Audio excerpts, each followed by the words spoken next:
வணக்கம். Welcome to கதை திரட்டு. இந்த வீடியோல நம்ம என்ன கதை கேட்க போறோம்னா, எழுத்தாளர் பிவிஆர் அவர்கள் எழுதிய ஆலமர விழுதுகள் கதையின் 4வது பகுதி. நம்ம சேனலை இதுவரைக்கும் சப்ஸ்கிரைப் பண்ணாதவங்க சப்ஸ்கிரைப் பண்ணுங்க. பக்கத்தில் இருக்கிற பெல் ஐகானை கிளிக் பண்ணி ஆல்ங்கிற ஆப்ஷனை ப்ரெஸ் பண்ணுங்க. ஸோ தட் நான் போடுற கதைகளை உடனுக்குடனே நீங்க கேட்கலாம். வாங்க கதைக்குள்ள போகலாம். சாரு உள்ளூர மகிழ்ந்தாள். அம்மாவை எதிர்த்து அவளால் போராட முடியாது. அண்ணா கிளம்பி விட்டான். என்னடா சொல்ற மனோஜ்? புரியலையா அம்மா? நான் பம்பாயை விட்டு ஏன் வரணும்? ஒரு நல்ல காரணம், ஒரே ஒரு நல்ல காரணம் சொல்லு பார்க்கலாம். சீதா சற்றே தயங்கினாள். பிறகு, இனிமே இங்க என்ன இருக்கு மனோஜ் என்றாள். இத்தனை நாளா என்ன இருந்ததுன்னு நாம இங்கிருந்தோம். அப்பான்னு உடனே சொல்லிடாத. அப்பா இங்க இருந்ததும் ஒண்ணுதான், இல்லாததும் ஒண்ணுதான். அதுவும் முக்கியமா உன்னை பொறுத்தவரையில நான் எல்லா ஏற்பாடுகளையும் செய்தாகிவிட்டது. கம்பெனியில் உனக்கு ஒரு நல்ல வேலை. உன் அப்பாவை முன்னிட்டு கொடுக்கிறார்கள். மெட்ராஸில் ஒரு ஆபீஸ் இருக்கிறது. வேலையை அங்கே தரும்படி கேட்டு கொண்டிருக்கிறேன். அம்மா, எனக்கு வயசு 26. எங்கே எப்படி போனால் நல்லதுன்னு எனக்கு தெரியும். தயவு பண்ணி நீ முடிவெடுத்து அதற்கு என்னையும் ஆளாக்காதே. ஆமாம் அம்மா என்றாள் சாரு. மணி 8. இன்னும் அரை மணி நேரத்தில் நான் புறப்பட போகிறேன். ரிசர்வேஷன் வேறு இல்லை, சீக்கிரம் போகணும் என்றான் மூர்த்தி. கோமதி இதுவரையில் பொறுமையாக இருந்தாள். அவளால் மேலும் மௌனமாக இருக்க முடியவில்லை. மூர்த்தி, நீ இன்னைக்கு போகவில்லை. வேணும்னா நாளைக்கு பிளேன்ல பறந்து போ. அப்புறம் மனோஜ், நீ இந்த நிலைமையில அம்மா சொல்படி கேட்பதுதான் முறை. நாம எல்லாரும் நாளன்னைக்கு மெட்ராஸ் புறப்படுறோம். உன்னை கம்பெனியில் வர சொல்லி இருக்கிறார்கள். நாளைக்கு போய் பார். அம்மம்மா, இது எங்க வீட்டு விஷயம். தயவு செஞ்சு நீ குறுக்கிடாத. என் அம்மா பிறந்த வீட்டுக்கு போறதுனால தனியா போகட்டும். நான் அங்க அவளுடன் வரமாட்டேன். சாரு, நீ உன் இஷ்டம் போல செய். இந்த பிளாட்டை விற்கப் போகிறேன் என்றாள் அம்மா. இது உன் பெயரில் இல்லை, அப்பாவின் பெயரில் இருக்கிறது. அதனால் விற்க முடியாது என்கிறாயா என்றாள் சீதா. ஏண்டி சீதா, ஏதோ அவன்தான் அப்படி பேசுறான்னா உனக்குமா விவேகம் இல்லாமல் போச்சு? உன்னை ஆம்படையான் செத்து இன்னும் முழுசா 10 நாள் ஆகல. அதுக்குள்ள நீ பேசாம இருமா. ஏண்டா, வீடு உன் அப்பா பேரில் இருப்பதால் தான் அதை நான் விற்க முடியாதுன்னு சொல்றியா? நீயாக விற்க முடியாது. நாம் 3 பேரும் சேர்ந்துதான் விற்க முடியும். என் கையெழுத்து இல்லாமல் எவனும் வாங்க மாட்டான். இது தெரியுமா உனக்கு? சீதா தளர்ந்து போய் விடுவாள் என்றுதான் கோமதி எதிர்பார்த்தாள். உன் பங்கை பணமா கொடுத்து? அதுதான் நடக்காது. பம்பாயில் இந்த மாதிரி இடத்தில் இன்னொரு வீட்டை இந்த ஜென்மத்தில் உன்னால் வாங்க முடியாது. எனக்கு வீடுதான் முக்கியம். பம்பாய் தான் என்னுடைய ஊர். மூர்த்தி, நீ புறப்படுறதானால் புறப்படு. உன்னை வீட்டில் இறக்கி விடுகிறேன். நான் டாக்ஸியில் போய் கொள்கிறேன் மனோஜ் என்றான் மூர்த்தி. சீதா, நீ உள்ள போ என்றான் மூர்த்தி. சீதா, உள்ளே போ என்றாள் கோமதி. ஆனால் சீதா போகவில்லை. சாரு, நீ என்னடி மனசுல வச்சுருக்க? சொல்லி என்ன புண்ணியம் அம்மா? சொல்ல. அண்ணா சொல்ற மாதிரி பம்பாயை விட்டு வெளியேறது உசிதம் இல்லைன்னு தான் எனக்கும் படுறது. ஆனா நான் எப்படி நீ இல்லாம இருக்க முடியும்? அப்ப சரி, உன் அண்ணா இஷ்டம் போல பம்பாயில திரியட்டும். நாம போகலாம். சீதா உள்ளே சென்றாள். தொடர்ந்து சாருவும் போனாள். அம்மா, இதெல்லாம் நன்னாவா இருக்கு? ஏன் உன் பொன் இப்படி ஆட்டம் ஆடுறா என்று கேட்டான் மூர்த்தி. அதை பத்தி அப்புறம் சொல்றேன்டா. முதல்ல ஏன் இன்னைக்கே மெட்ராஸ் போகணும்னு பறக்கற? பிடிக்கல. ஏன்? ஏர்போர்ட்ல இருந்து வர்றப்போ சீதா பேசின பேச்சு தோரணை எதுவுமே பிடிக்கல. அப்படி என்ன பேசினாள்? மூர்த்தி ரத்தின சுருக்கமாக சொன்னான்.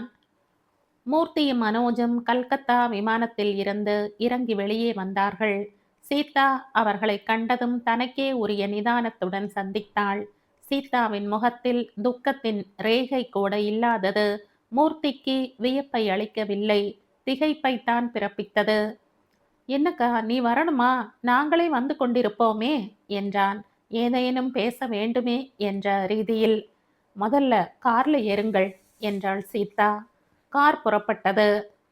2 ஆம்பளைங்க போயிருக்கீங்க. அவரோட சரீரத்தை அடையாளம் கண்டுபிடிக்க முடியலன்னு வந்து நிக்கிறீங்களே, வெக்கமா இல்ல? இல்ல, என்றான் மனோஜ். எல்லா உடல்களும் கருகி கிடக்க அக்கா. ஒரு நாள் பூரா பார்த்தோம், முகமே தெரியல, தலைமயிரெல்லாம் பொசுங்கி. இந்த வர்ணனையை யார் கேட்டா? அந்த ஒரு வைர மோதிரம் போதுமே. 4 வருஷம் முன்னால லண்டன்ல வாங்கினார், 18,000 ரூபாய். வைரமே போயிடுத்து, மோதிரம் போனா என்ன என்றான் மனோஜ். என்ன சொன்ன மனோஜ்? வைரமே போயிடுத்தா? ஆமாம், அப்பாவே போயிட்டார். அவருடன் தொலைஞ்சு போன மோதிரத்தை நினைச்சு ஏன் கண்ணீர் விடணும்? அவர் திரும்ப கிடைக்க மாட்டார்னு எனக்கும் தெரியும். அதுக்காக விலை உயர்ந்த பொருள்களையும் இழக்கணுமா? ஏமா, நீ மனுஷ ஜென்மமா இல்ல வேற ஜென்மமா இருந்தா நீ எப்படிடா ஒரு மனுஷனா என் வயித்துல உதிச்சிருக்க முடியும்? நான் அன்னைக்கும் கவனிச்சேன், இன்னைக்கும் பார்க்கறேன்.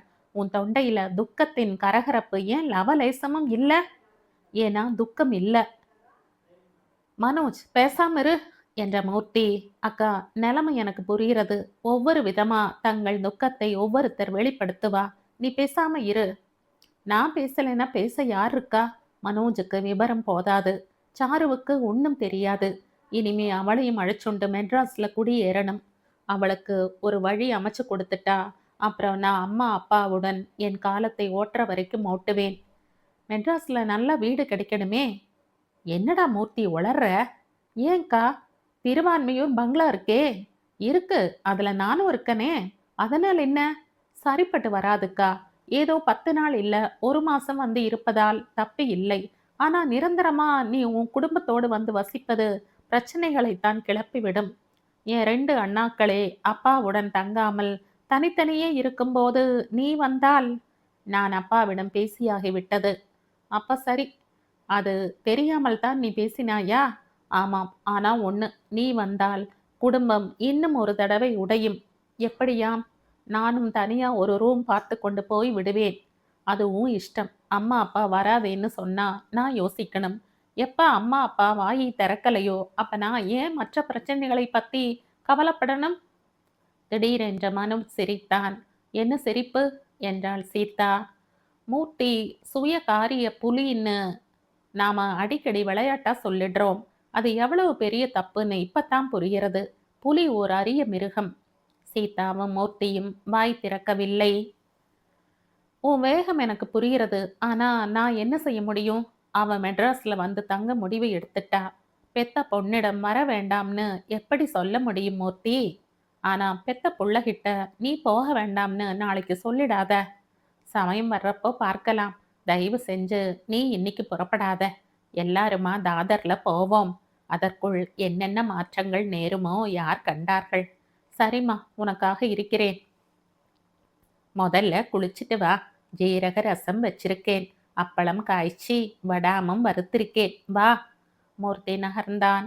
தேங்க்ஸ் என்ற குரல் லேசாக எழுந்தது. பார்த்தான். சாரு பொன்முறுவலுடன் அருகே வந்தாள். சாரு, என்ன? எப்படியாவது மனோஜ் செஞ்ச மாதிரி நீயும் பிடிவாதம் பண்ணி இந்த பிரயாணத்தை நிறுத்த என்றான் மூர்த்தி. நான் பார்க்குறேன்.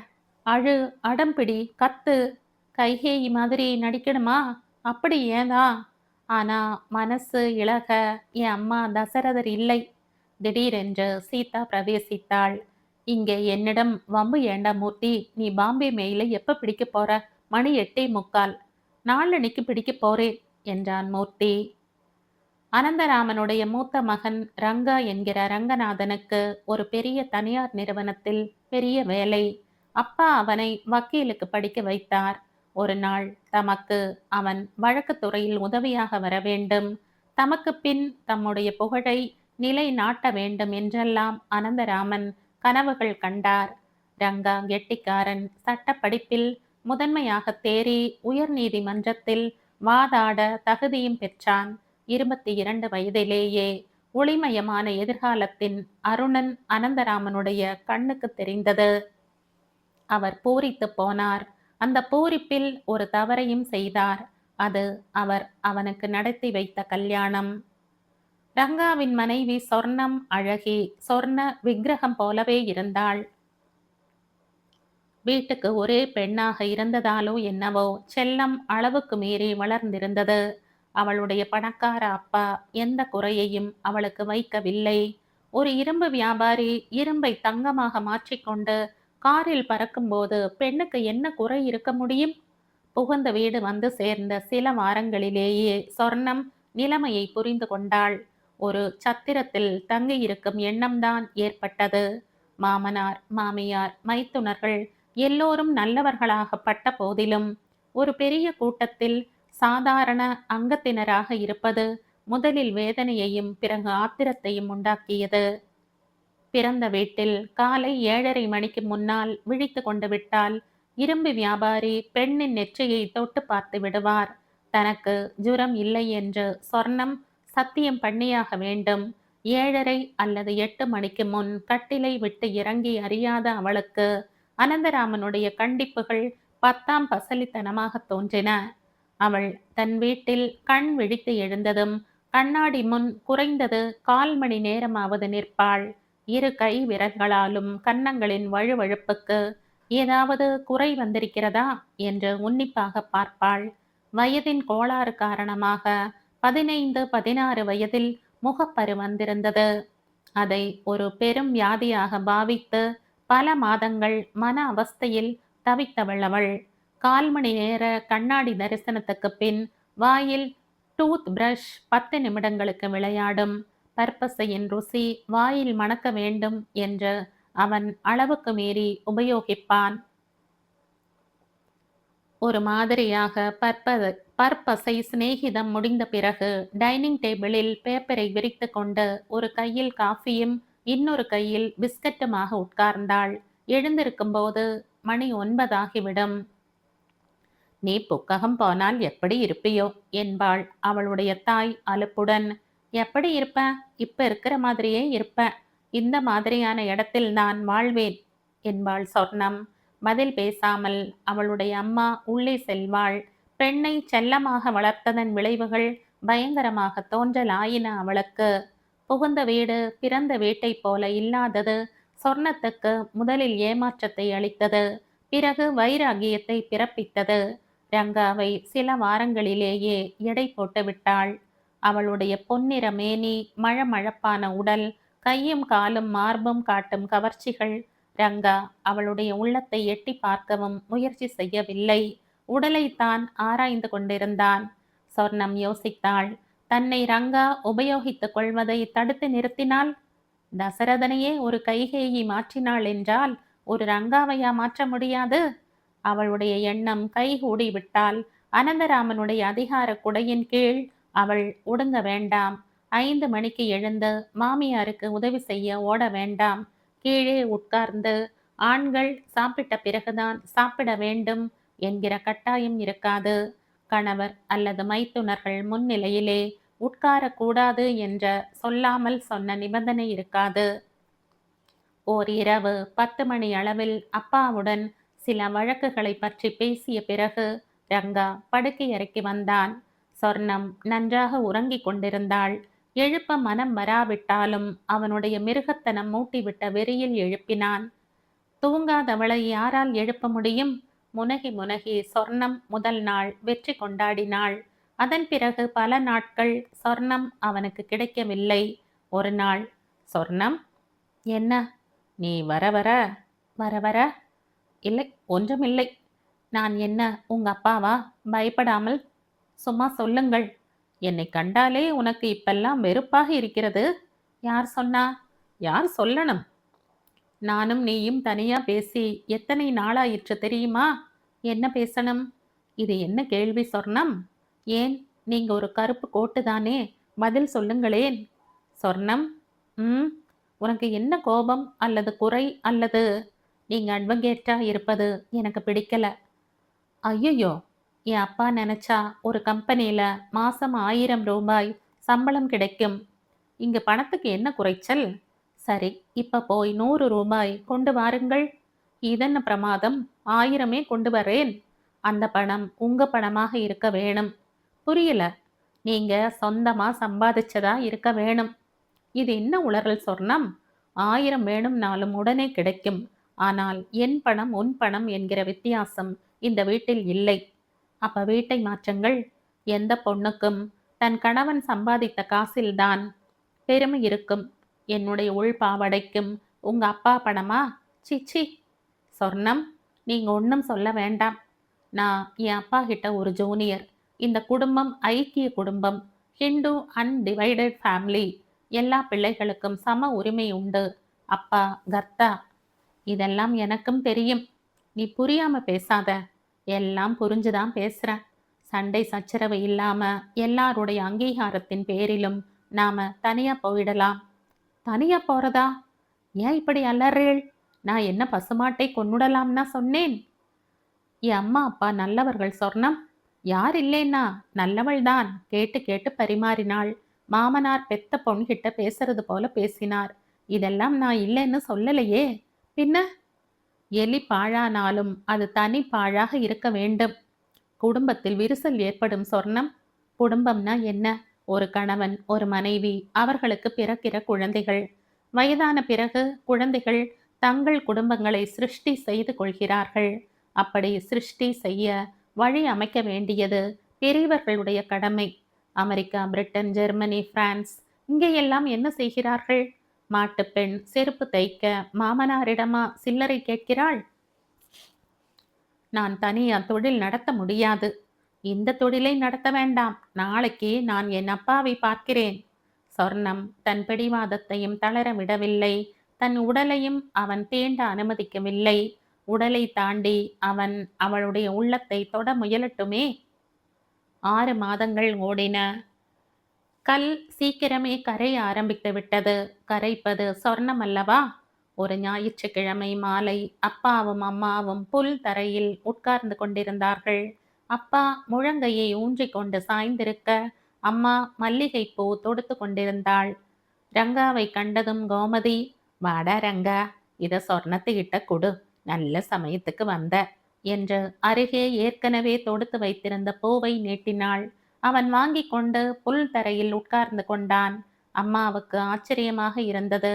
ஆனால் பேசாமல் மேற்கொண்டு பூ தொடுப்பதில் முனைந்தான். ரங்காவின் மௌனம் அனந்தராமனை குழப்பியது.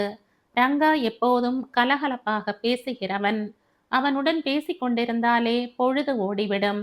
அவன் மீது தம்மையும் மீறிய பாசம் அனந்தராமனுக்கு உண்டு. என்னடா ரங்கா, ஒரு மாதிரியா இருக்க? உடம்பு கிடம்பு சரியில்லையா என்றார் அவர். கோமதி பூ தொடுப்பதை நிறுத்திவிட்டு ஏறிட்டு பார்த்தாள். ஆனால் பேசவில்லை. ஏதோ ஒன்று பிள்ளையை உலுப்பிக் கொண்டிருக்கிறது என்பது மட்டும் புரிந்தது. அப்பா, என்னடா? தப்பா நினைச்சுக்க மாட்டேளே? என்ன விஷயம்? அது என்கிட்ட ஏண்டா தயங்குற? என்ன சமாச்சாரம்? இந்த வக்கீல் தொழில், அதுக்கு என்ன? எனக்கு இது வேண்டாம்ப்பா. உனக்கு வக்கீல் தொழில் வேண்டாமா? அப்ப ஏன் லா காலேஜுக்கு போன? போயிட்டேன். அதனால சட்ட அறிவு வந்திருக்கு. ஆனா வழக்காட பிடிக்கல. யாருடன்? என்னுடனா? எதிர்காலம் பத்தி நினைக்க பயமா இருக்குப்பா. ஆரம்பத்துல அப்படித்தான் இருக்கும்டா ரங்கா. நான் கூட இப்படித்தான் பயந்தேன். இப்போ என் பிராக்டிஸ் எப்படி இருக்குன்னு உனக்கே தெரியும். நான் நீங்களாக முடியுமா அப்பா? 22, 23 வயசுல நீ நானாக முடியாது. ஆனா இந்த வயசுல நான் நீயாகத்தான் இருந்த. உங்களுக்கு இருந்த நம்பிக்கை எனக்கு இல்லையப்பா. உனக்கு தாண்டா நம்பிக்கை அதிகம் இருக்கணும். உனக்கு நான் இருக்கேன். அன்னைக்கு எனக்கு இந்த பலம் இல்லை. நான் நாளையிலிருந்து கோர்ட்டுக்கு வரல. அனந்தராமன் வாயடைத்து போனார். பிள்ளையின் குரலில் இருந்து அவன் ஒரு முடிவை எடுத்துவிட்டு அதை வெளியிடத்தான் வந்திருக்கிறான். யோசனை கேட்க வரவில்லை என்று அவர் புரிந்து கொண்டார். இன்னொரு விஷயமும் அவருக்கு புரிந்தது. இந்த முடிவை அவனாக எடுக்கவில்லை, யாரோ எடுக்க வைத்திருக்கிறார்கள். யார்? சொர்ணத்தை தவிர வேறு யாராக இருக்க முடியும்? சரி, ஓ இஷ்டம் என்றார் அவர். இத்தனை நேரமும் வாய் மூடி கை உஷ்ணம் மல்லிகையை வாட வைக்கிறது என்பதையும் உணராமல் இருந்த கோமதி, என்ன அவன் ஒன்று உளர்றான், நீங்க இன்னொன்று உளறேள் என்றாள். என்னடி செய்ய சொல்ற? அவனுடைய கருப்பு கோட்டை பாத்திரக்காரனுக்கு போடு என்றார் அனந்தராமன். ரொம்ப எளிதா சொல்லிட்டேள். ஏண்டா ரங்கா, நீ கோர்ட்டுக்கு போகலேன்னா வேற எங்க போறதா உத்தேசம் என்றாள் கோமதி. ஒரு கம்பெனியில் லீகல் அசிஸ்டண்டா போகலாம்னு இருக்கேன். எந்த கம்பெனி என்றாள் Gomathi. Devlal imports and exports. என்ன சம்பளம்? இப்போதைக்கு 500. ஆனா அது ஒரு பெரிய கம்பெனி. யாரு சிபாரிசு? உன் மாமனாரா? ரங்கா தலையாட்டினான். நினைச்சேன் என்றாள் கோமதி. பிறகு எதையோ நினைத்து கொண்டவளைப் போல கணவர் பக்கம் திரும்பினாள். அவர் கண்களை மூடியவராய் தியானத்தில் ஆழ்ந்திருக்கிறவரைப் போல உட்கார்ந்திருந்தார். அவருடைய ஒரு பகுதி அவரிடமிருந்து விரிந்து விலகி நிற்பதாக அவருக்கு பட்டது. முதல் மாத சம்பளத்தை ரங்கா எடுத்துக்கொண்டு அம்மாவிடம் சென்றபோது அவள் அப்பாவிடம் கொடுக்க சொன்னாள். அனந்தராமன் சொர்ணம் இருக்கும் அறையை சுட்டி காட்டினார். மாதங்கள் நகர்ந்தன. சம்பளம் வந்தது. ஆனால் சொர்ணத்துக்கு இன்னும் சுதந்திரம் வரவில்லை. அதுவும் எளிதாக கிடைக்க மார்க்கம் தோன்றியது. சொர்ணம் பிள்ளை பேச்சுக்கு தாய் வீடு சென்றாள். அங்கிருந்து புது வீடு சென்றாள். நாள் கிழமை விசேஷங்களுக்கு மட்டுமே திருவான்மையூர் ஏற்ற இடமாக அமைந்தது. சீதாவை அழைத்து கொண்டு அன்றைய மாலை தாதர் எக்ஸ்பிரஸில் மூர்த்தி வரப்போகிறான் என்று தெரிந்ததும் தினம் தினம் போகிற மாதிரி இன்னைக்கும் போகாம மத்தியானமே திருவான்மையூர் போவோம், அப்புறம் சென்ட்ரலுக்கு போவோம் என்றாள் சொர்ணம். சரி என்றான் ரங்கா. குழந்தைகளையும் அழைச்சுண்டு போவோம். சரி. ஆபீஸுக்கு அரை நாள் லீவு போட்டுடணும். சரி. அப்புறம் இன்னொரு சமாச்சாரம். என்ன? இதெல்லாம் முடிஞ்சப்புறம் நீங்க என் அப்பா விஷயத்தை கவனிக்கணும். அதான் லாயர்கிட்ட ஒப்படைச்சாச்சே. அப்பா பழைய அப்பாவா இல்லை, ரொம்ப ஒடிஞ்சு போயிருக்கார். அதுக்கு நான் என்ன செய்யறது சொர்ணம்? இரும்பு வியாபாரத்தோடு நிறுத்தி இருக்கலாம். கான்ட்ராக்ட் வேலையில யார் இறங்க சொன்னார்கள்? நீங்க சொல்லலை, ஒத்துக்கிறேன். கான்ட்ராக்ட்ல ஏமாந்துட்டார். அதுக்காக அவரை அம்போன்னு நாம விட முடியாதே. இப்ப இருக்கிற நிலையில வீடு கூட தேராதுன்னு அம்மா சொல்றா. சரி, பார்க்கலாம். என் லாயர் நண்பர் என்ன சொல்றாருன்னு பார்ப்போம். ஆபீஸுக்கு நேரம் ஆயிடுத்து. போற வழியில் மாலுவை மயிலாப்பூரில் இறக்கி விடுங்கள். சரி. ரங்கா நகர்ந்தான். 22 வயதான சாரு 100 அழகிகளுக்குள் ஒரு பெரிய அழகி. சாந்தம் சொட்டும் முகம். கண்களில் எப்போதும் ஒரு அமைதி நிலவுவதாக தோன்றும். நெற்றி சற்று அகலம்தான், ஆனாலும் கூந்தலின் அடர்த்தியிலும் அவள் அதை வாரி விட்டிருந்த விதத்திலும் தெரியவில்லை. புருவங்களை பென்சில் கீற்றுகளாக மாற்றியிருந்தாள். கன்னங்கள் உப்பி உதடுகளை நாசம் செய்யவில்லை. அதே சமயம் ஒட்டி உலர்ந்து குழிகளையும் ஏற்படுத்தவில்லை. வழுவழுப்பான கதுப்புகள், அச்சு எழுத்துக்களை போன்ற பல்வரிசை, மணி மணிகளாக தோன்றும் பற்களை, பூ இதழ்களை போன்ற உதடுகள் ஒரு எச்சரிக்கையுடன் மூடி காத்தன. சிறிய வாயாக இருந்ததால் உதடுகளின் அழகு கண்களை கவர்ந்தது. உயரமும் இல்லை, குள்ளமும் இல்லை. 7 வயதில் இருந்து 18 வயது வரை நடன பயிற்சி ஒழுங்காக நடந்ததால் இடையில் சதை பெருகாமல் இருந்தது. மேனாட்டு பாணியில் விவரித்தால் இடைக்கு மேலும் சரி, கீழும் சரி. பாந்தமான அமைப்புகள். எவ்வளவோ பெண்கள் பேண்ட் ஷர்ட்டுடன் தோன்றுகிறார்கள். கண்ணை மூடிக்கொள்ள தோன்றுகிறது. சாருவும் அடிக்கடி பம்பாய் நாகரீகத்தில் பேண்ட், அதுவும் டெனி மில் காணப்படுவாள். மிருக உணர்ச்சிகளை தூண்டாத கவர்ச்சி வெளிப்படும். தன் கணவரின் செல்வம், செல்வாக்கு, தன் திறமை, தன் பெண்ணின் சௌந்தரியம், படிப்பு, நாகரீகம், கலை, ஞானம் இவற்றையெல்லாம் மனதில் வைத்து கொண்டுதான் என் பெண்ணை கொத்தி கொண்டு போக லட்சாதிபதிகள் காத்து கொண்டிருக்கிறார்கள் என்று சீதா சவால் விட்டாள். சாருவுக்கு ஒரு பலவீனம். தனியாக இருக்கையில் ஆத்திரப்படும் உள்ளம் பேச்சு என்று வரும்போது அடங்கிவிடும். அம்மாவுடன் துவந்த யுத்தம் செய்து அவளுடன் பேச்சுக்கு பேச்சு எதிர்பேச்சு பேசி அவளை மடக்க வேண்டும், ஜெயிக்க வேண்டும் என்றெல்லாம் உள்ளூர கொதிப்பாள். ஆனால் சீதாவின் ஒரு நேரடி பார்வையில் பிரதிபலிக்கும் கோபம், கோபத்துக்கு காரணமான தாபம் இவையெல்லாம் சாருவின் நாவை கட்டி போட்டுவிடும். பிஏ முடிந்த பிறகு மேலே படிக்க அவளுக்கும் சரி, அப்பா எஸ் நாத்துக்கும் சரி விருப்பமில்லை. ஆனால் அம்மா பிடிவாதமாக இருந்தாள், எம்ஏ படிக்க வேண்டும் என்று. எம்ஏக்கு பிறகு நல்ல வேளையாக அம்மா மேற்கொண்டு கல்லூரிக்கு அவளை விரட்டவில்லை. சாருவுக்கு பம்பாயில் 1000 பெண்களை தெரிந்திருந்தாலும் 1-2 பேர்களை தவிர யாரும் நெருக்கமில்லை. சின்ன வயதில் இருந்து ஷீலா என்கிற பஞ்சாபி பெண்ணும் சரஸ்வதி என்கிற தமிழ் பெண்ணுமே உள்ளத்தை தொட்ட தோழிகள். ஒருத்தி ஒரு கோடீஸ்வரனுடைய ஒரே பெண். சரஸ்வதி மகாராஷ்டிர தலைமை அரசில் பணிபுரியும் குமாஸ்தாவின் 3 குழந்தைகளில் ஒருத்தி. அவர்கள் இருவரையும் தவிர வேறு யாரிடமும் தன் ரகசியங்களை பகிர்ந்து கொண்டதில்லை சாரு. எஸ் நாத் காலமான மறுநாளே ஷீலாவும் சரஸ்வதியும் சாருவை பார்க்க வந்தார்கள். சரஸ்வதி தினமும் 2 தடவை வந்தாள். காலையில் காரியாலயத்துக்கு போகும் முன்னும் மாலை திரும்பும் போதும் சாருவை பார்த்து தேற்றிவிட்டு சென்றாள். அன்று மாலை சரஸ்வதி வந்தபோது சீதா வீட்டில் இல்லை. மூர்த்தி மனோஜும் மத்தியானமே போனவர்கள் திரும்பி இருக்கவில்லை. அம்மம்மா கோமதி உள்ளே ஏதோ காரியமாக இருந்தாள். வா சரஸ் என்று சிநேகிதியை சாரு வரவேற்றாள். பிறகு டீ கொண்டு வர என்றாள். டீ இப்ப வேண்டாம், வெஜிடபிள் பிரியாணி சாப்பிட்டேன். வயிறு இப்ப அட்டகாசம் செய்கிறது. இப்பதான் ஒரு ஜெலுசில் போட்டுக்கொண்டேன். சரி உட்கார். அம்மா இல்லையா? இல்லை, 8 மணி ஆகும். என்ன முடிவு எடுத்த? ஒரே குழப்பமா இருக்கு. அம்மா கிட்ட நேரடியா பேசலையா? இன்னும் இல்ல. நாளைக்கு தாதருக்கு போவதாக ஏற்பாடு. ஆனா நீ இன்னும் குழம்பி கிடக்கிற. இதன் அர்த்தம் என்ன தெரியுமா? சொல்லு. உனக்கு தைரியம் போதாது. ஒத்துக்கிறேன். மனோஜ் எடுத்துக்கிற முடிவுதான் சரியான முடிவு. அவன் ஆண்.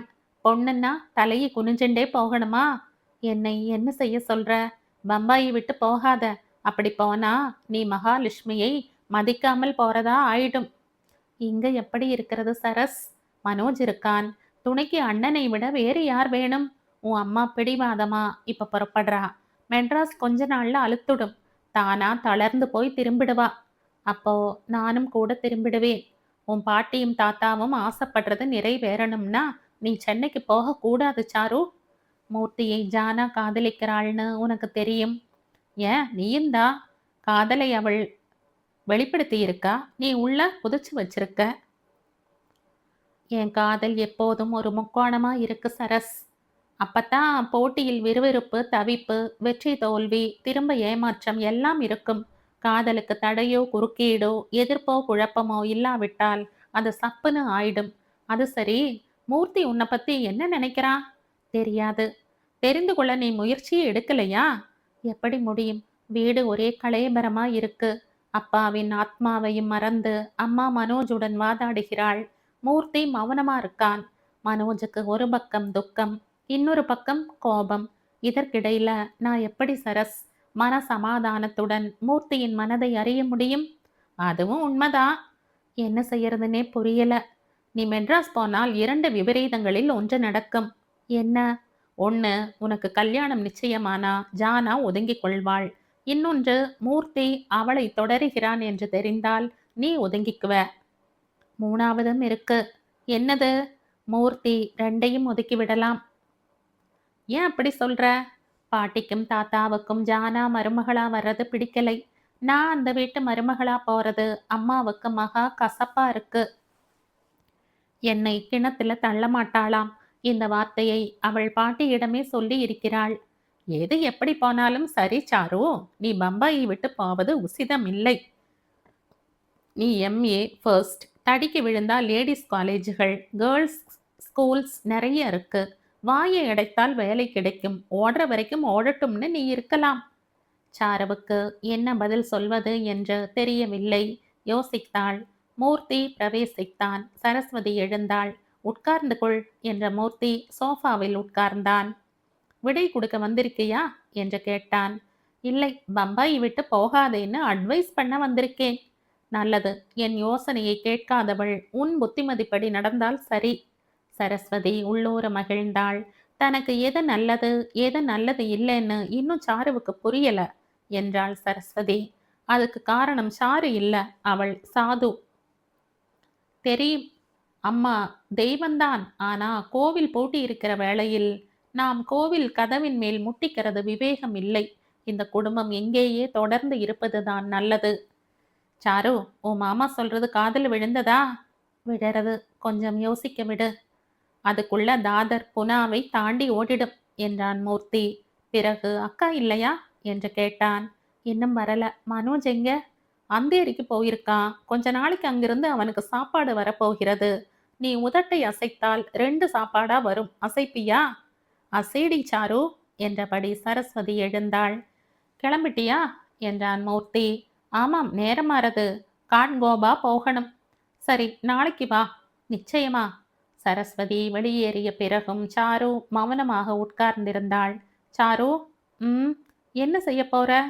ஒரு முடிவு எடுக்க போறேன். நல்ல முடிவா? உனக்கு ஏத்த முடிவா எடு. மூர்த்தி மாமா, என்ன? நான் ஒரு கேள்வி கேட்டா தப்பா எடுத்துக்காம பதில் சொல்வியா? தப்பா எடுத்துக்க மாட்டேன். ஆனா பதில் சொல்வனா மாட்டானா மாட்டேனா என்பது உன் கேள்வியை பொறுத்திருக்கு. எதுக்கும் கேட்டுடுறேன். கேளு. ஜானாவைத்தான் கல்யாணம் செய்துப்பேன்னு நீ உன் மனசுக்குள்ள ஒரு முடிவை எடுத்தாச்சா? மனசு காங்கிரீட் அல்ல, அது கடல் அலை மாதிரி. சரி, இன்னொரு கேள்வி. சாரி சாரு, நீ என்ன கேட்பேன்னு தெரியும். இப்ப நாம யார் கல்யாணத்தை பத்தியும் பேசாமல் இருப்பதுதான் விவேகம். சரி மூர்த்தி மாமா, ஆனா நான் என்ன கேள்வி கேட்பேன்னு தெரியும்னு சொன்னையே, என்ன கேள்வி? சொல்லட்டுமா? சொல்லு. நாளைக்கு எல்லாருமா சேர்ந்து நீ சாரு கழுத்துல தான் தாலி கட்டணும்னு சொன்னா அவர்கள் சொல்படி கேட்பாயா? இந்த கேள்விதானே நீ கேட்க நினைச்ச? இதே மாதிரி இல்ல, ஆனா தாத்பரியம் இதுதான் என்றாள் சாரு. மூர்த்தி சிரித்தான். எல்லாருமா சேர்ந்து இதை என்னிடம் கேட்கலாம் சாரு. ஆனா அந்த எல்லாரிலும் ஒருத்தி, முக்கியமான ஒருத்தி இந்த கேள்விக்கு ஒத்துக்கொள்ள மாட்டாள். "ஸ், அவளே வராள்" என்றாள் சாரு. மூர்த்தி பார்த்து கொண்டிருக்கையிலேயே சீதா பிரவேசித்தாள். சாரு, இங்க என்ன பேச்சு? நீ இன்னும் உன் பேக்கிங்கே ஆரம்பிக்கல. ஏண்டா மூர்த்தி, நீ மனோஜ் மனச மாத்தன மாதிரி இவன் மனசையும் கரைச்சுண்டிருக்கியா? என்றாள். அக்கா, உன்னிடம் எல்லா தகுதிகளும் இருக்குன்னே வச்சுண்டாலும் உன் மண்டைக்குள்ள இருக்க வேண்டியது இல்லாம போயிடுத்து. அதனால நான் உன் கேள்விக்கு பதில் சொல்ல மாட்டேன். டேய், பொரியாம உள்ள போ அக்கா. நீ இப்படியே போனா நிச்சயமா நான் உன்னை மெட்ராஸ் போய் சேர்ந்ததும் கீழ்ப்பாக்கத்துக்கு அழைச்சுண்டு போயிடுவேன். முட்டாள். ஏன் வீட்ல உட்காந்துண்டு என்னையே வசப்பாடுறியே? ச்சீ, நீ எனக்கு அக்காவா வாய்ச்சியே? என் வீடு உன் வீடு. மெட்ராஸ்ல இதை நான் திருப்பி பாட எத்தனை நாளாகும்னு நினைச்ச? சீதா கை பையுடன் உள்ளே சென்றாள். சாரு பிரம்மை பிடித்தவளைப் போல உட்கார்ந்திருந்தாள். மன்னிக்கணும் சாரு, என்னையும் மீறி நான் கடிஞ்சு பேசிட்டேன். என்னதான் அவன் என் அக்காவா இருந்தாலும் உனக்கு அவள் அம்மா. உன் முன்னிலையில் நான் அப்படி பேசி இருக்கப்படாது. மூர்த்தி மாமா, ஏன் என்னால இந்த மாதிரி சீறி விழ முடிய மாட்டேன் என்கிறது? நான் இன்னும் அதிகமா அம்மா கிட்ட சீரணும்னு ஆசைப்படுறேன். அவளுக்கு மனிதத்தன்மை இல்லாதது அவ்வளவு ஆத்திரத்தை கிளப்புறது. சரி, நான் இப்படியே கொஞ்சம் வெளியே போயிட்டு வரேன். மூர்த்தி எழுந்தான். நானும் கூட வர்றேன். உன் அம்மா? அவ கிடக்கறா. இப்ப என் வயசு 22. இருவரும் வெளியேறினார்கள். சீதா அயர்ந்து போய் சாய்வ நாற்காலியில் உட்கார்ந்திருந்தாள். அவள் செய்திருக்கும் ஏற்பாடு மனோஜுக்கு பிடிக்கவில்லை. பெண் சாருவுக்கும் பிடிக்கவில்லை. அவள் சென்னைக்கு வருவது அனாவசியம் என்று மூர்த்தி பல முறை உணர்த்திவிட்டான். அவள் தன் தகப்பனாரிடம் தொலைபேசி மூலம் தன் திட்டத்தை வெளியிட்ட போது உடனடியாக அவர் சரி என்று ஆமோதிக்கவில்லை. இதற்கு என்ன அர்த்தம்? விருப்பமில்லா மனதோடு வேறு வழி இல்லை என்ற எண்ணத்தில் அப்பா தலையாட்டுகிறாரா? சீதா மெல்ல மெல்ல கண் அயர்ந்தாள். உடல் அசதியின் உறக்கத்துக்கும் விழிப்புக்கும் இடையே தவித்தாலும் மனம் தூங்க மறுத்தது. கணவனுடைய மறைவினால் ஏற்பட்ட லாப நஷ்ட கணக்கில் அவள் மூழ்கினாள். மாங்கல்யம் ஒன்றுதான் போயிருக்கிறது. ஆனால் அது அவர் இருக்கிற வரையில் ஒப்புக்காக, 4 பேருடைய திருப்திக்காக அவள் அணிந்திருந்த ஒரு ஆபரணம். அவளுடைய தாலி மார்பு குழியில் இடித்த போதெல்லாம் வலித்தது. வலி உடலில் இல்லை, மனதில். இனிமேல் வலி உடலிலும் இருக்காது, மனதிலும் இருக்காது. எஸ் எஸ் நாத் ஒரு கணவன் செய்ய வேண்டிய எல்லா கடமைகளையும் செவ்வனே செய்துவிட்டு போய்விட்டார். சீதா அவருடன் படுக்கையை சில ஆண்டுகள் பகிர்ந்து கொண்டதால் ஏற்பட்ட விளைவுகள் 2 குழந்தைகள். அன்று அந்த கோவா பெண்ணையும் அவரையும் ஒன்று சேர அரை நிர்வாணமாக பார்த்திருக்காவிட்டால் சீதா தொடர்ந்து கணவனுடன் வாழ்ந்திருப்பாள். இன்னும் விளைவுகள் தோன்றியிருக்கும். கணவன் தன்னை தவிர வேறு ஒருத்தியையும் தீண்டாதவர் என்ற எண்ணத்தில் அவள் அவனை கொண்டாடியிருப்பாள். ஒரு பொய்மையான வாழ்வில் தன்னை பலி கொடுத்திருப்பாள்.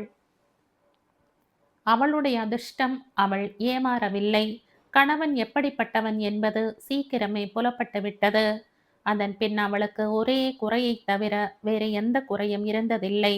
கணவன் இன்னொருத்தியை கட்டிலுக்கு இழுத்தது போல அவள் இன்னொருவனை தன் இஷ்டத்துக்கு இழுக்கவில்லை. உடல் தவிக்கத்தான் தவித்தது. நரம்புகளும் தசைகளும் ஆவேச வெறியில் அவளை உலுக்கி எடுத்தன. இயற்கையுடன் அவள் போராட வேண்டிய நிலை பிறந்தது. அவள் போராடினாள். அவளுடைய அழகுக்கும் வளப்பத்துக்கும் நாகரீக கவர்ச்சிக்கும் பம்பாயில் எத்தனையோ பணக்கார சிநேகிதர்கள் மயங்கி இருக்கிறார்கள். கணவனுடைய நண்பர்கள் அவள் தோளை இடித்திருக்கிறார்கள். உடம்பில் உராய்ந்திருக்கிறார்கள். ஒரு கண் வீச்சினால், ஒரு கை அசைவினால் அவள் தன் உடம்பின் உஷ்ணத்தை குளிர்ச்சியாக மாற்றிக் கொண்டிருக்க முடியும். ஆனால் அவள் அதை வெறுத்தாள். அவளுடைய வெறுப்புக்கு திரௌபதியும் தமயந்தியும் நளாயினியும் அனசூயையும் காரணம் அல்ல. கற்பு என்பது சமூக சீரமைப்புக்காக ஏற்பட்ட ஒரு நியாயம். அதை தர்மமாக நிலைநாட்டி விட்டார்கள். சீதா எந்த தர்மத்தையும் கடைபிடித்தது கிடையாது. கற்பு போய்விடுமே என்ற பயத்தினால் அவள் மனம் உடலை கட்டி போடவில்லை. அவளுக்கு காம இன்பம் பிடித்ததுதான். ஆனால் அதை மனம் விரும்பிய முறையில் அனுபவிக்க அவள் விரும்பவில்லை. தன் கணவனிடம் கோரிய விவாகரத்து கிடைத்திருந்தால் கூட அவள் வெறும் காம சுகத்துக்காக இன்னொருவனை மனம் செய்து கொண்டிருக்க மாட்டாள். கண்ட கண்ட இடத்தில் சாப்பிடுவதை விட பட்டினி கிடப்பது மேல் என்று நினைப்பவள் அவள். அவளுக்கு பசித்தது. ஆனால் பசியை அவள் அடக்கிக் கொண்டாள். லாப நஷ்ட கணக்கு, நஷ்டம் மாங்கல்யம், மஞ்சளும் குங்குமமும் பெரிய நஷ்டமாக படவில்லை. என்றுமே அவள் மஞ்சள் தேய்த்து குளித்தது கிடையாது. குங்குமம் நெற்றியில் இருக்காது. அது என்ன பெரிய நஷ்டமா? லாபங்கள் அலையாக வந்தன.